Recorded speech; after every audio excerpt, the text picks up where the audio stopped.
Hello tout le monde, j'espère que vous allez bien. Aujourd'hui on se retrouve pour une nouvelle vidéo. Vous avez été très nombreux à me poser des questions sur mon home gym. Du coup j'ai décidé de faire une vidéo. Je vais vous montrer tout mon équipement, ce que j'aime beaucoup et ce que je regrette par exemple. Et je voulais vous dire aussi avant de commencer cette vidéo qu'elle n'est pas sponsorisée. Tout le matériel que vous voyez c'est du matériel que j'ai acheté. C'est parti!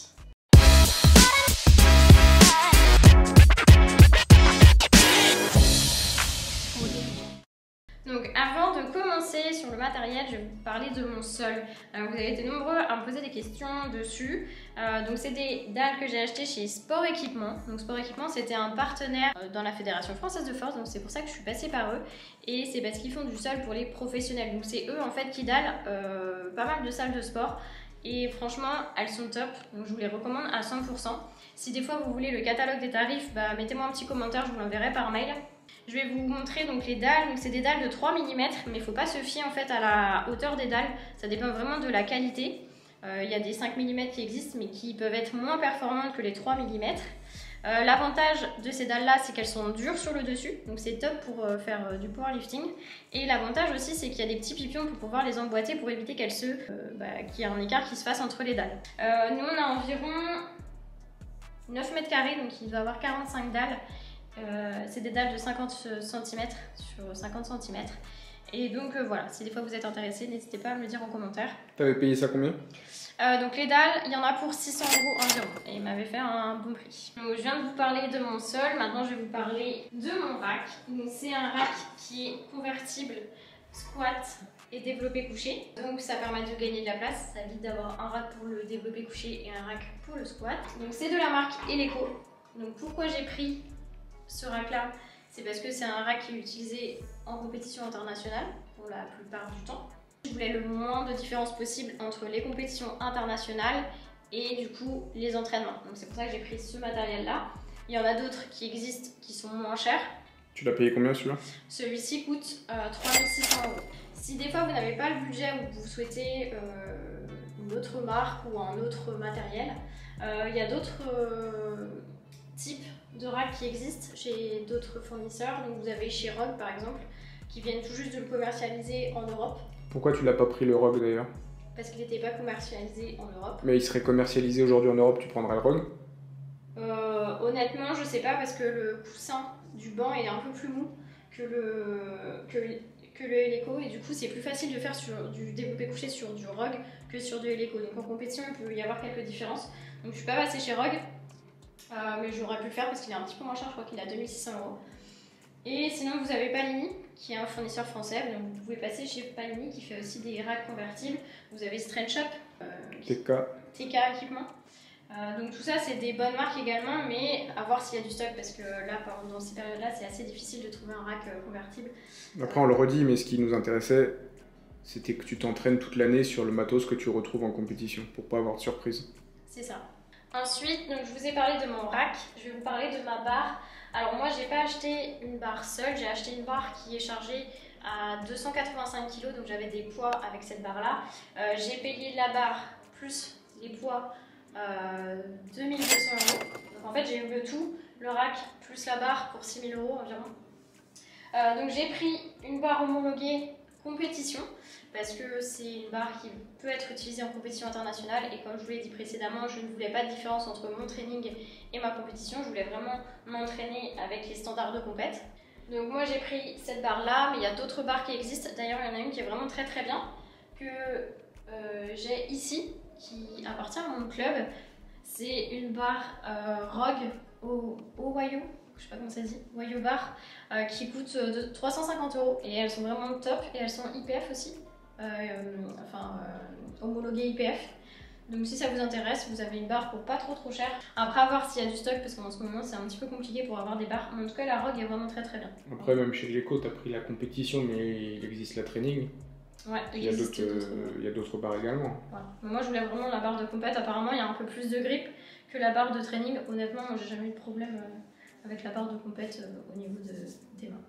Aussi, chose importante, quand vous achetez un pack, donc une barre avec des poids, vous avez les bagues avec, et vous avez aussi les poids de record. Donc ça c'est vendu en fait avec la barre, donc c'est un lot. C'est vendu avec la barre si tu prends les poids. Si tu prends les poids. Donc si tu prends la barre seule, c'est pas dedans. Non. Ensuite, chose que j'ai acheté aussi sur le site Eleco, donc c'est des bacs plastiques. Donc c'est des fermoirs normales. Franchement, ils sont vraiment bien. Normaux. Donc c'est des fermoirs normaux. Franchement, ils sont vraiment bien. Donc je crois que ça coûte 30 €. Par contre, ils sont vraiment de bonne qualité. Hein. Ouais, ils sont vraiment de bonne qualité. Moi, pour en avoir testé une paire, généralement, quand on fait du terre, on le serre et ça finit par... si tu fais une série de 10 au soulevé de terre, les fermoirs ont tendance quand même à glisser, etc. Ceux-là, c'est les premiers fermoirs en plastique qu'on trouve qui servent si fort. Hein. Là, franchement, je vous les recommande. Vaut mieux mettre des fois 10 ou 15 € de plus et avoir de la qualité. Donc ça, ils sont top. Fail. En fait, faut que tu l'ouvres peut-être. Ouais. Ah oui. Putain. Ensuite, donc le range-poids Eleco qui fait exactement 1,40 m. Donc j'en suis très contente. Mais on est d'accord, il n'y a aucune utilité à avoir un range-poids Eleco. D'ailleurs, il coûte assez cher, il coûte entre 600 et 650 € je crois. Donc il n'y a aucune utilité à avoir un Eleco. Moi je le voulais parce que c'est celui qui va avec le rack. Et je voulais full Eleco. Mais après il y a beaucoup de range-poids qui existent. D'ailleurs il y en a un je crois chez Gorilla Sport qui est pas mal. Et qui coûte 60 €. Donc voilà, en tout cas j'en suis contente. Mais vous n'avez pas l'utilité d'avoir être aussi cher dans un range-poids. On l'a pris parce qu'on voulait absolument avoir la collection entière. Au cas où un jour on veuille s'en séparer, pour revendre, ça nous permettrait peut-être de revendre mieux tout l'ensemble. Par contre, là où on est déçu, si vous voyez là Eleco il est droit, là Eleco il est droit, là Eleco il est droit. Par contre, attention, je sais pas si avec la lumière ça va le faire.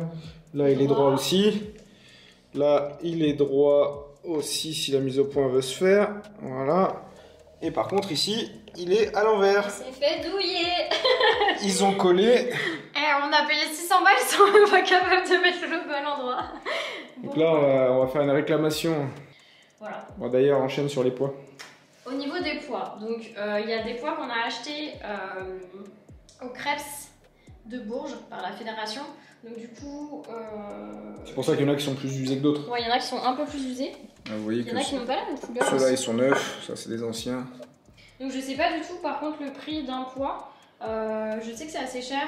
Sur le site Eleco, un poids de 25 c'est 180 €. Un poids ou une paire? Un poids. Ok. Merci. Un poids c'est 180 € de 25. Ensuite les poids de 20 ils sont à... Attends j'ai noté. 158 €. Un poids de 20 158 €. Un poids de 15 130. Pas cher. Un poids de 10 100 €. Après il faut dire aussi qu'au club, au TOS, on a des poids, ça fait 50 ans qu'ils sont là. Par contre, au niveau de la qualité, pour l'instant, franchement, ils bougent pas. Si des fois vous avez une commande Eleco à faire, qu'elle soit grosse ou petite, n'hésitez pas à contacter Sofiane Belkessir. Il va vous faire un bon tarif, vous verrez. Et Sofiane, si tu vois cette vidéo, bah merci pour le bonnet. Parce qu'on est au mois d'avril, ça fait depuis le mois de septembre que je demande mon bonnet et je l'ai enfin eu. En fait, il arrive au bon moment parce qu'il a neigé. Ouais. Oui. Il se passe quoi là? Regarde les arbres, ils vont tomber. Ils vont tomber. Il joue avec le thermostat. Mais c'est au moment où SBD sort son bonnet, tu vois. Donc, et comme je suis sponsorisée SBD, du coup, bah, je pouvais pas mettre le bonnet Eleco. Du coup, c'est moi qui mets le Eleco. Donc voilà pour le range-poids. Franchement, il est top, mais un peu cher. Mais ça sert à rien. Ensuite, donc c'est un achat qu'on a fait récemment. Parce que je voulais des haltères à la maison. Donc c'est une barre à haltères, donc qui fait 5 kg de chez Eleco. Donc on en a acheté deux. Les deux coûtent 400 € environ. Ça évite en fait d'avoir plusieurs paires d'haltères. Comme ça, vous chargez le nombre que vous voulez sur votre haltère. Sinon, je sais que... Oh putain, c'est lourd. Je sais que Caro, elle a acheté un autre truc, mais qui coûte beaucoup plus cher, qui permet en fait de personnaliser le nombre qu'on veut sur son haltère. Tu sais, t'appuies sur un truc, et après ça... Sur un bouton? Ouais, t'appuies sur un bouton, et en fait ça charge ton haltère. Donc c'est pas mal, mais ça coûte assez cher. Je crois que ça coûte entre 700 et 800 € ce qu'elle a, Caro. Donc ça, je trouvais que c'était un bon compromis, vu qu'on avait déjà les poids à la maison. Et pour l'instant, j'en suis plutôt contente. J'ai fait qu'une séance avec, parce qu'on vient tout juste de les recevoir. Ensuite, donc on a acheté un lève-bar. un prix, je crois qu'il est assez cher, mais on l'a eu nous à 330 € lorsqu'on faisait du soulevé terre à la maison. Donc maintenant que j'ai les accès pour aller au club, j'en ai plus vraiment d'utilité. Après, si des fois vous voulez un autre lève-barre, il y en a d'autres qui existent. Et je sais qu'il existe des blocs en bois que tu mets sous ta barre. C'est en forme de triangle. Et après, tu fais clac, clac. C'est tout petit et ça coûte genre, je sais pas, 30 ou 40 €. Donc voilà. Donc vous pouvez prendre ça si vous souhaitez. Sinon, tu prends un poids, tu passes en dessous et puis tu n'as pas besoin de lève-barre. Donc c'est juste un confort qu'on voulait dans notre home gym. Ensuite, donc pour la magnésie, je n'ai pas le bac à magnésie illico. C'est un saladier chez Ikea, donc ça doit coûter quoi, 3-4 €. Et dedans, j'ai acheté de la magnésie chez Decathlon. Ça me permet de faire le taf largement. Et je pose ça en fait sur un tabouret. Quand tu le renverses pas par terre entre les dalles. Ouais, avant je suis con parce qu'avant je le mettais genre sur les dalles. Et c'est toi qui l'as renversé. Il y en avait partout, le gros bordel, donc maintenant je suis intelligente, maintenant je le mets en dehors des dalles. Ensuite je vais vous parler de ma cale, avant j'utilisais ça, et ça c'était avant. J'ai vraiment cru que t'allais le jeter. Hein. Et ça je mettais ça sur mon t-shirt, donc voilà, c'était pas du tout droit, pas du tout conforme. Donc j'ai acheté ça sur Amazon, alors ils mettent une livraison de 1 mois, finalement je l'ai reçu genre en 1 semaine. Donc c'est pour caler sous la barre.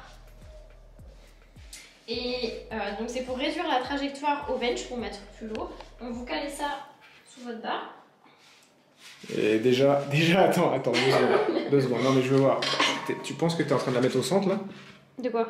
Ah oui, okay. Comme ça. D'habitude c'est Kevin qui le fait.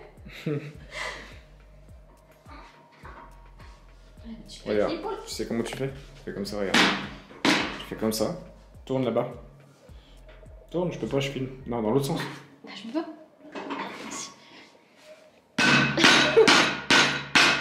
Je pense qu'elle vise. Réveille tes voisins. Donc voilà. Oh putain. Donc réveille tes voisins. Donc c'est très bien parce qu'en fait, vous la mettez comme ça. Et ça permet de réduire la trajectoire. Vas-y. Mais Fry, il a 70 kg. Vas-y, allonge-toi. Non. C'est hauteur 8. Moi, c'est 5. Donc ça c'est cool, franchement j'en suis contente. Faut encore que je prenne l'habitude avec cette cale là, mais en tout cas c'est top, je vous conseille à 100%. Ah, et puis montre-le, ce qui est bien c'est qu'il y a plusieurs tailles. Ouais, et donc ce qui est bien c'est que moi je le mets ici parce qu'il y a 7 cm. Et vous pouvez mettre la barre ici ou la barre ici avec les... On voit que t'as pas envie de la retirer parce que t'es pas sûr de pouvoir la remettre, mais en fait on va pas la remettre donc tu peux la retirer. Ah c'est plus facile à retirer qu'à mettre. Et en fait c'est écrit dessus 7 cm ici. Et en fonction de celui que vous mettez, à chaque fois il y a la hauteur d'indiquer. Ensuite pour le petit matériel, donc j'ai des élastiques que j'utilise soit en renforcement musculaire, soit pour ma mobilité, soit pour mes exercices d'activation. Donc ça c'est acheté chez Decathlon, c'est des Omnios. Ça je sais plus. C'est des Decathlon aussi. Decathlon. Donc ça c'est cool. D'ailleurs il y en a un qui est ici pour mes activations. Ouais, donc ça c'est des élastiques tout simples. J'ai un rouleau de massage que j'utilise pour ma mobilité au bench avant de faire mon bench. Amazon, je me souviens. Amazon. Ensuite, un ballon que j'utilise pour travailler mon pontage au bench. Amazon aussi. Ensuite, j'ai acheté une roue pour avoir des abdos cet été. T'en as fait une fois. Mais ça me fait mal au genou. Amazon aussi. J'ai un pistolet de massage que j'ai acheté sur Amazon. Que j'utilise du coup après mes entraînements, surtout pour décontracter les muscles. Kevin, toi tu l'utilises aussi un petit peu avant? Moi j'utilise avant et après. Ouais. Avant et après. Moi j'utilise surtout après. Il y a ton tapis là-bas pour pas avoir mal au genou pour faire ta roulette. Mon tapis pour faire mon yoga. Ça c'est surtout moi qui l'utilise pour les étirements parce qu'elle elle s'étire jamais. Je m'étire mais pas souvent. Et moi j'ai une génétique tapeur. Hein. Si je m'étire pas, je me blesse toutes les semaines. Ensuite, j'ai ça aussi que j'utilise pour décontracter les muscles. Oh, je l'avais acheté sur Amazon, je sais plus, ça fait longtemps. Ensuite... T'avais un complexe que t'as revendu? Ouais, j'avais un complexe, mais je l'ai revendu parce que déjà, je trouvais que c'était pas ouf. Donc, j'ai jamais vraiment vu d'utilité. Ça, c'est un achat que tu regrettes justement. T'avais dit dans l'intro que tu parlerais des achats que t'as regrettés. Bah, ça, je regrette. Parce que j'en ai jamais fait. Si, une fois. Ça, je regrette parce que j'ai jamais eu de pontage. même avec ce truc. Le tapis de yoga, je le regrette parce que... Ah non, moi je le regrette pas, je m'en sers tout le temps. Je m'en sers tous les jours. Non, en vrai, il n'y a pas grand chose que je regrette. Le complexe. Ce que j'aimerais bien, c'est un crochet ici pour mettre mes élastiques. Sinon, le drapeau de France, je l'ai acheté sur Amazon, je crois qu'il coûte 6 ou 8 euros. Ça, c'est des stickers que j'ai fait moi-même pour mes sponsors. Et au niveau des lumières, donc c'est 2 projecteurs que j'ai achetés sur Amazon. Donc je peux changer avec la petite télécommande les projecteurs. Je voulais mettre une machine à fumer, mais Kevin il a pas voulu. Tu sais, je voulais mettre un truc quand tu fais des PR, t'appuies, ça fait de la fumée. C'est vrai, je me souviens, elle voulait qu'on construise un buzzer pour qu'au moment où tu sors du banc, que tu appuies sur le buzzer là pour faire la machine à fumer. Et Sofiane, je m'en souviens quand je lui ai dit ça, il m'a dit te porte pas la poisse. Et il a raison, je pense. Je crois que j'étais partie trop loin dans le délire. Donc, ça, franchement, les projecteurs, j'en suis super contente. Et je trouve que ça habille, enfin, ça donne vraiment une ambiance au gym particulière. Ouais, ça nous permet aussi surtout d'habiller un petit peu le fond quand on filme les vidéos YouTube. Ouais. Il y a aussi toutes les bâches, donc les bâches SBD sont disponibles sur le site SBD. La bâche Eleco est disponible sur le site Eleco. Je les ai pas payées parce qu'ils me les ont données gratuitement, mais si vous voulez vous en acheter, vous pouvez pour votre gym. Il y a ça aussi, très important pour la musique. Pour la petite histoire, je l'ai pas payé, c'est Kevin qui l'a trouvé à la pêche. Et il pêche pas du poison, mais il pêche des enceintes. Ça aussi, c'est un trépied que j'utilise pour me filmer. Honnêtement, j'en ai utilisé pas mal des trépieds. Et celui-ci, c'est celui que je trouve le meilleur. C'est le seul qui a réussi à survivre jusqu'à maintenant. Ouais, parce que j'en prends pas très souvent, je le balade en plus de salle en salle. Et franchement, il est bien, tu peux l'ouvrir ici. Ce serait énorme que tu le casses là en direct. Et ce qui est bien, c'est que tu peux filmer comme ça, enfin tu peux le tourner. Ouais, c'est un trépied quoi. Voilà, c'est un trépied. Tout simplement. Et honnêtement, il est bien. Donc je l'ai acheté sur Amazon aussi. Ensuite, au niveau de mon équipement, j'ai ma ceinture SBD. Donc elle coûte 200 €. Après, il y a d'autres ceintures qui font le taf aussi. Mais celle-ci, c'est vraiment... Bah honnêtement, là, tu vois, moi je suis pas d'accord avec toi. Ouais. Moi, mais je dis tout le temps que c'est la meilleure en plus. Je trouve pas qu'il y ait d'autres ceintures qui fassent le taf. Je pense vraiment honnêtement que c'est la meilleure sur le marché. Toutes marques confondues. Mais 200 €, quand tu dis 200 € aux personnes, ils disent « Ah, c'est trop cher, etc. » Mais franchement, si vous avez 200 € à mettre dans l'équipement, je pense que c'est vraiment dans la ceinture qu'il faut les mettre. Moi, ce qui me fait mal au cœur, c'est quand je vois des gens avec la ceinture d'Omios. Autant Decathlon, ils font du très bon matériel sur certaines choses. Autant je pense que la ceinture, faut pas négliger. Faut arrêter avec les ceintures d'Omios là. Ouais, non, je pense que la ceinture, c'est hyper important. Autant au niveau des genouillères, etc., tu peux te débrouiller avec d'autres marques. Je sais pas, quand tu fais du foot, les mecs, ça les dérange pas d'acheter des paires de Nike, des paires de chaussures tous les 3 mois, là, à 200 ou 300 balles. Là, la ceinture, moi, ça fait combien d'années que je l'ai maintenant? 4 ou 5 ans. Ça fait 5 ans que j'ai la ceinture, elle a pas bougé. Franchement, c'est le top. Si vous pouvez investir 200 €, bah, faites-le parce que vous le regretterez pas. Donc voilà, après, bah, j'ai des... Enfin, vous avez déjà dû voir sur mes vidéos, j'ai des bandes de poignets. Des bandes de poignets, des genouillères, des chaussures. Je sais pas si on doit le montrer parce que vous avez dû le voir certainement sur mes... Sinon on refera une autre vidéo sur l'équipement en powerlifting. Si des fois ça vous intéresse, bah dites-le moi, je vous montrerai l'équipement. J'ai déjà fait une vidéo là-dessus sur quel équipement prendre quand on débute le powerlifting. Ouais, mais t'as pas fait une vidéo sur ton équipement à toi? Non. Donc si ça intéresse des gens, on pourra faire ton équipement. Ouais, peut-être. Bon, du coup, en bilan, on a dépensé combien depuis le premier confinement là? Bah attends, faut que je calcule. Pour l'instant, j'en suis à 7 000 €. Et j'ai pas noté tout ce qui est équipement personnel, les trépieds. Donc dans les 7 000 €, le plus simple, plutôt que de nous dire ce que t'as pas compté, dis-nous ce que t'as compté, ça ira plus vite. J'ai compté les dalles, la barre chargée, j'ai noté le rack, j'ai noté le range-poids, le lève-barre, les 2 haltères à charger. C'est plutôt correct. Ouais. Si tu vas te faire allumer, toi. 7 000 €, c'est plutôt correct, tu vas te faire tuer. Bah non, mais quand tu veux dans un home gym le même matériel que dans une salle de sport, à un moment donné, il faut savoir ce que tu veux. Je préfère mettre 7 000 € dans un home gym que dans une voiture. Je préfère rouler avec un berlingot de merde, mais avoir mon matos Eleco. Ça, c'est chacun ses priorités. Mais Exactement. après, c'est 285 kg de poids. Donc, nous, on a acheté du poids supplémentaire. Donc, les poids que vous voyez là ne sont pas comptés dans les 7 000 euros. Donc, je pense qu'on est bien entre 8 500 et 9 000 euros au final avec tous les poids. Bon, voilà, cette vidéo est terminée. J'espère que ça vous a plu. En tout cas, vous avez été nombreux à me poser des questions. Donc, j'espère que j'ai répondu à vos questions. Ne posez pas les questions à Kevin parce que Kevin ne sait pas les prix. Ça fait plusieurs fois qu'on me demande à chaque fois, t'as payé ça combien? T'as payé ça combien? Fraï, j'en sais rien. Allez voir Noémie directement, c'est elle qui gère. Voilà, j'espère que ça vous a plu. Si vous avez des questions, vous me les posez à moi directement. Et n'hésitez pas à me dire. C'est comme pour les changements de coach, hein. C'est pas la peine de venir me demander à moi à chaque fois. Allez voir Noémie directement. Arrêtez de me demander pourquoi j'ai changé de coach, je vous répondrai pas. Et sinon, si vous voulez une vidéo sur mon équipement personnel sur lequel je m'entraîne, avec lequel je m'entraîne, n'hésitez pas à me mettre un petit commentaire, comme ça ça me permettra de me dire tiens, ça intéresse d'autres personnes et je ferai la vidéo. Et du coup, moi je vous dis à très bientôt pour une nouvelle vidéo. Salut.